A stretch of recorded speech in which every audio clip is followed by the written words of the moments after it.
નમસ્તે મિત્રો અને પરમ દિવસે આવી જશે 2026. આપણે બે વિડીયો ઓલરેડી કરી ચૂક્યા છીએ કે 2025માં આપણે શું શું જોયું. પહેલો વિડીયો જેમાં આપણે વાત કરી હતી કે બોક્સ ઓફિસ ગુજરાતી ફિલ્મો માટે કેવું રહ્યું. ગઈકાલે જે વિડીયો જોયો એમાં આપણે જોયું કે ગુજરાતી ફિલ્મોના કેવા ગીતો અને આલ્બમ્સ આ વર્ષે આપણે સાંભળ્યા. અને હવે આપણે આવીએ છીએ આપણા રિવ્યૂ જે સિટોક્સ ઉપર આપણે દર શુક્રવારે કરીએ છીએ ગુજરાતી ફિલ્મો જોયા પછી એના રિવ્યૂ ઉપર આપણે એક નજર મારીશું અને આ રિવ્યૂનો રિવ્યૂ કેવો છે એ આપણે હવે થોડી વારમાં સમજીશું. નમસ્તે મિત્રો, હું છું સિદ્ધાર્થ છાયા.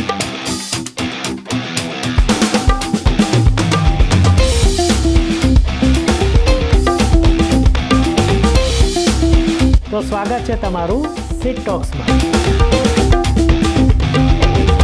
નમસ્તે મિત્રો, અને સિટ ટોક્સમાં તમારું 2025ના છેલ્લેથી બીજા વિડીયોમાં ખૂબ ખૂબ સ્વાગત છે. આપણે 2 દિવસ પછી 2026માં પ્રવેશીશું અને આ વર્ષે આપણે જે ફિલ્મોના રિવ્યૂ કર્યા એ ફિલ્મો કેવી રહી અને એને આપણે કેટલા સ્ટાર આપ્યા, એની પાછળના શું કારણો હતા, એના વિશે આપણે 2 વિડીયોમાં ચર્ચા કરીશું. પહેલો વિડીયો આજે આવ્યો છે જેમાં આપણે જે કોઈ પણ ગુજરાતી ફિલ્મોને એક સ્ટારથી માંડીને 2.5 સ્ટાર આપ્યા હોય એના વિશે વાત કરીશું. અને આવતીકાલે જે વિડીયો આવશે એમાં 3 અને એનાથી ઉપર સ્ટાર કેટલા આપ્યા એના વિશે વાત કરીશું અને કેમ આપ્યા હતા એની નાનકડી ઝલક પણ આમાં જોઈશું. તો ટોટલ મેં જો આ વર્ષે જોઈ હોય ને તો લગભગ 27 ફિલ્મો જોઈ. ફેબ્રુઆરીમાં અને માર્ચ લગભગ એમાં અમુક કારણોસર હું જોઈ નહોતો શક્યો, એટલે એ મહિનાની ઘણી બધી ફિલ્મો રહી ગઈ છે. પ્લસ અમુક હવે કૌટુંબિકને એવા કારણો હોય એટલે આપણે એ ફિલ્મો હું જોઈ શક્યો નથી. પણ જેટલી ફિલ્મો જોયા છે એમાંથી હવે આપણે 1 સ્ટાર કોને આપ્યા એનો આપણે મહિના અનુસાર આપણે વાત કરીશું. પહેલાં 1 સ્ટાર, 1.5 સ્ટાર, 2 સ્ટાર અને 2.5 સ્ટાર, આ રીતના આગળ વધીશું. તો એમાં કુલ 13 ફિલ્મો છે, 1થી માંડીને 2.5 સ્ટાર સુધીમાં. તો પહેલી વાત કરીએ આપણે મે મહિનામાં, એટલે મેથી પછી આપણે આગળ જઈએ ને, તો મે મહિનામાં તો પપ્પાનો ઇન્સ્યોરન્સ, ટીકુ તલસાણિયા, પરીક્ષિત ટમાલિયા અને આંચલ શાહ જેવા સરસ ગમતા કલાકારો, બિમલભાઈ પણ એમાં એક નાનકડી ભૂમિકામાં હતા. પણ આ ફિલ્મ કેમ બનાવી, શું કરવા બનાવી એ કંઈ ખબર ના પડી.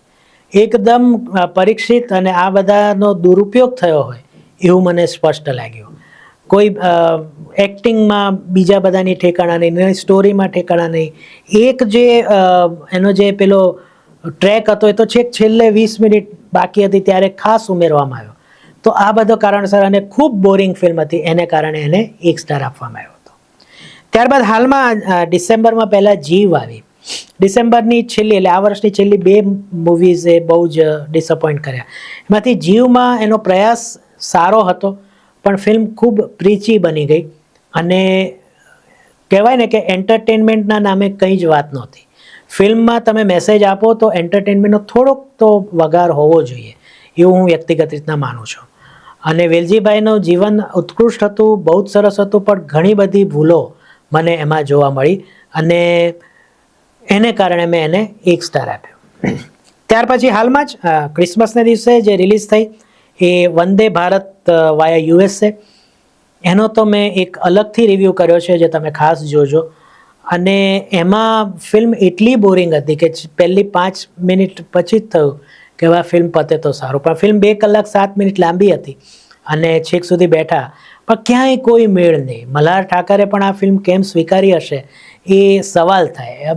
એનું પ્રમોશન પણ એટલું નહોતું, એટલું એટલે બિલકુલ નથી થયું, મુખ્ય કલાકારો દ્વારા પણ નથી થયું. અને જે મલ્હાર સિવાયના કલાકારો હતા એક બેને છોડીને એ બધા જાણે કે ત્યાંના જ રહેવાસી હોય એ રીતના વાત હતી. કોઈ મનમેળ નહીં, ઉત્તર દક્ષિણ વચ્ચે કશું જ નહીં, એ પ્રકારની વાર્તા હતી અને ખરેખર ખૂબ કંટાળો આવ્યો એટલે એને આપણે 1 સ્ટાર આપ્યો હતો.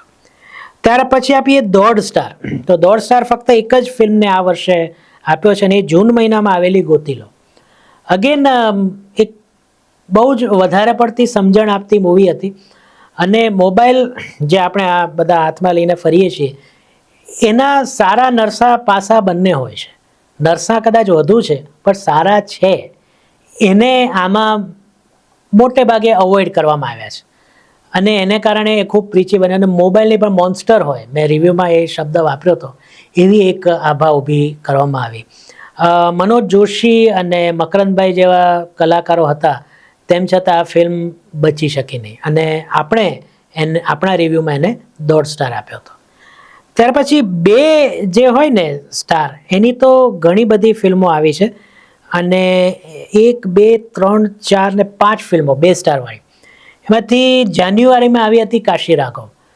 ફિલ્મ અત્યંત ધીમી હતી અને એન્ડ અલગ હતો, પણ મેં એ રિવ્યૂમાં કીધું એ પ્રમાણે જેણે પણ મરાઠી ફિલ્મ સૈરાટ જોઈ હશે એના માટે આ એન્ડ નવો ન હતો.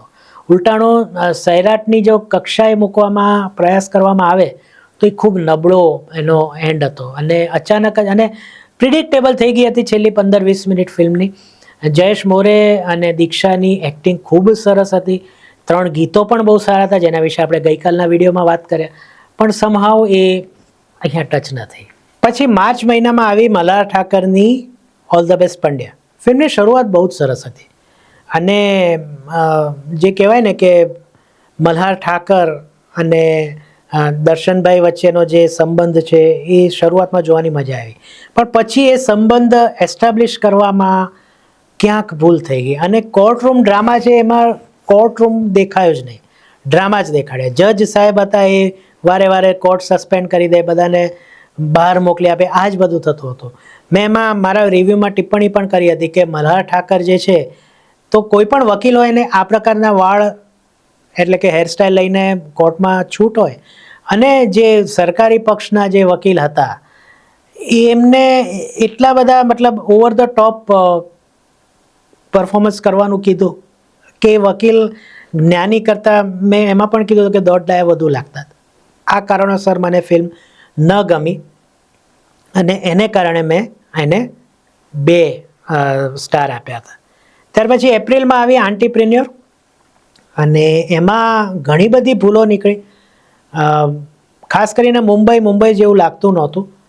1-2 જગ્યાએ મુંબઈના દરિયો દેખાડી દો, શેર બજાર દેખાડી દો, લોકલ દેખાડી દો એટલે મુંબઈ હોય એ જરૂરી નથી એવું મેં રિવ્યૂમાં પણ કહ્યું હતું. અને જે ફ્લેટ હતો એ તો મુંબઈનો લાગતો જ નહોતો. ઘણું બધું મિસિંગ હતું અને જ્યાં જરૂર ન હતી ત્યાં પણ દ્વિઅર્થી સંવાદો મૂકવામાં આવ્યા હતા જેની કોઈ જરૂર નહોતી. તો આ બધા કારણોસર મેં એને 2 સ્ટાર આપ્યા હતા. ત્યાર પછી જુલાઈમાં આવી ડેડા. ડેડામાં પણ આડી અવળી ઘણી બધી વાત હતો ને કોણ ડેડા એકચ્યુઅલી એ એસ્ટાબ્લિશ ના થયું અને ગુજરાતી લેખકને લાખોમાં રોયલ્ટી મળે એ તો વિચારી શકાય એમ જ નહોતું. હું પોતે લેખક છું, ભલે સારો લેખક ન હોઉં, પણ મને એટલો ખ્યાલ છે કે લાખોમાં એટલે 24-25 લાખ રૂપિયા રોયલ્ટીના મળે અને પહેલી જ નોવેલ આટલી બધી સફળ થઈ જાય એ જરા પચ્યું નહીં અને એન્ડ પણ બહુ જ વીટો વાળી દીધો હોય એવું લાગ્યું. ત્યાર પછી ઓગસ્ટમાં આવી વિશ્વગુરુ. વિશ્વગુરુમાં પણ પ્રયાસ સારો હતો પણ ક્યાંય પકડ ના લાગી અને કોઈ એક વસ્તુનું માર્કેટિંગ હોય એવું વધુ લાગ્યું. પ્લસ મુકેશ ખન્નાને ખોટા કાસ્ટ કરવામાં આવ્યા કારણ કે મુકેશ ખન્ના તો હિન્દીમાં જ બોલતા હતા અને એમની સામે જે પાત્ર ગુજરાતી હોય એ ગુજરાતીમાં જ બોલતું હતું એટલે કોઈ મેચ ના થયું એમ. 1-2 સીન બહુ જ સારા હતા, એના સિવાય ફિલ્મમાં મજા ના આવી એટલે એને 2 સ્ટાર આપવામાં આવ્યા હતા. ત્યારબાદ 2.5 સ્ટારની વાત કરીએ તો એવી કુલ 4 ફિલ્મો આવી છે. 2.5 મીન્સ આપણે ત્યાં એવરેજ ફિલ્મ. 2 એટલે બિલો એવરેજ અને 1 એટલે તો બિલકુલ ના ગમી, ખાલી મહેનતનો પોઈન્ટ. 3 એટલે અબવ એવરેજ અને 3.5 એટલે બહુ જ સરસ, 4 એટલે તો ફેન્ટાસ્ટિક, 5 તો લગભગ કોઈને આપવાના નથી. તો આ આપણો એક ક્રાઇટેરિયા છે. યસ, તો 2 પોઈન્ટ મતલબ બિલો એવરેજ, એવરેજથી થોડી નીચે. તો જાન્યુઆરીમાં ઉંબરો ફિલ્મ આવી હતી. મરાઠી ફિલ્મની એ ઓફિશિયલ રીમેક હતી. મહિલાઓને ગમી ખૂબ અને આ વર્ષની ટોપ 5 અર્નિંગ મનીમાં એનું સ્થાન છે, પણ કોઈ રીતે એ મને સ્પર્શી શકી નહીં. મને લગભગ કહેવાય ને કે ફિલ્મ ધીમી લાગી કે કહેવાય ને કે આમ મજા આવે આમ જોરદાર જલસા પડી ગયા એવું ન લાગ્યું મને.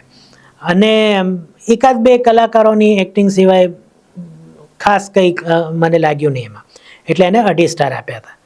ત્યાર પછી મે મહિનામાં સરપ્રાઈઝ આવ્યો. સરપ્રાઈઝમાં જે સરપ્રાઈઝ એલિમેન્ટ હોવું જોઈએ એ અહીંયા નહોતો.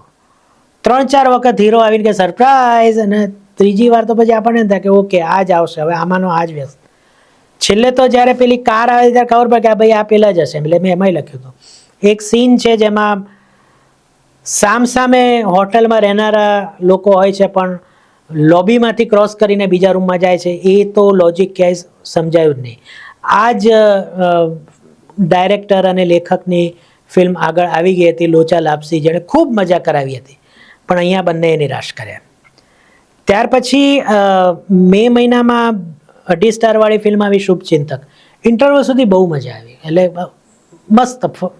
અને એનું BGM પણ એક પછી ખબર પડી કે ક્યાંકથી એનો શું કહેવાય, એમાંથી થોડું લેવામાં આવ્યું છે એમ. તો એ જરા જામી નહીં ફિલ્મ ઇન્ટરવલ પછી, અને અચાનક જ કંઈક બધું થઈ ગયું ને એવું બધું બહુ લાગ્યું. પણ મને હા સ્વપ્નિલ જોશીની એક્ટિંગ ખૂબ ગમી, અને એ રીતસર આ ફિલ્મને એમણે બાંધી રાખી હતી. બાકી ખાસ ફિલ્મમાં મજા ના આવી એટલે આપણે એને 2.5 સ્ટાર આપ્યો હતો. અને પછી ઓગસ્ટમાં આવી મહારાણી. આ પણ અગેન એક મરાઠી ફિલ્મ માંથી ઇન્સ્પાયર થયેલી અથવા તો એની ઓફિશિયલ રીમેક છે. માનસીબેન અને શ્રદ્ધા ડાંગર છે, બંનેનું પરફોર્મન્સ સારું હતું, પણ સ્ટોરી ક્યાંય આમ કહેવાય ને કે આમ બંધાયેલી કે મજા આવે એવી ન રહી. એક જૈન વર્સિસ વૈષ્ણવનો ટ્રેક પણ ખોટો ઘુસાડવામાં આવ્યો હતો ફિલ્મમાં, જેની કોઈ જરૂર નહોતી. અને સંજય ગોરડિયાએ, હું કહું છું મારા મતે ફિલ્મને બચાવી લીધી હતી પોતાના એક્ટિંગથી. તો આને આપણે 2.5 સ્ટાર આપ્યા હતા. તો બસ આ હતી આપણી 13 ફિલ્મો જે સિકટોક્સ ઉપર 1 થી માંડીને 2.5 સ્ટાર, એટલે કે ફક્ત ફિલ્મ બનાવવા એટલે ફિલ્મની મહેનત માટેના સ્ટારથી માંડીને બિલો એવરેજ ત્યાં સુધીની આ 13 ફિલ્મો હતી. બાકીની ફિલ્મો જે છે જેણે 3 અથવા એનાથી ઉપરનું રેન્કિંગ મેળવ્યું છે, એના વિશે આપણે આવતીકાલે વાત કરીશું આ જ સ્થળે સિકટોક્સ ઉપર. તો ચોક્કસ જોજો. આ વિડીયો કેવો લાગ્યો એ નીચે કમેન્ટમાં કહેવાનું ભૂલતા નહીં, અને મિત્રો સાથે, સગા સંબંધીઓ સાથે એને શેર કરજો, અને જોડાયેલા રહેજો સિકટોક સાથે. તો ફરીથી મળીએ, ત્યાં સુધી સિદ્ધાર્થ શાહને આજ્ઞા આપો, અને તમને બધાને મારા તરફથી કાયમની જેમ આવજો.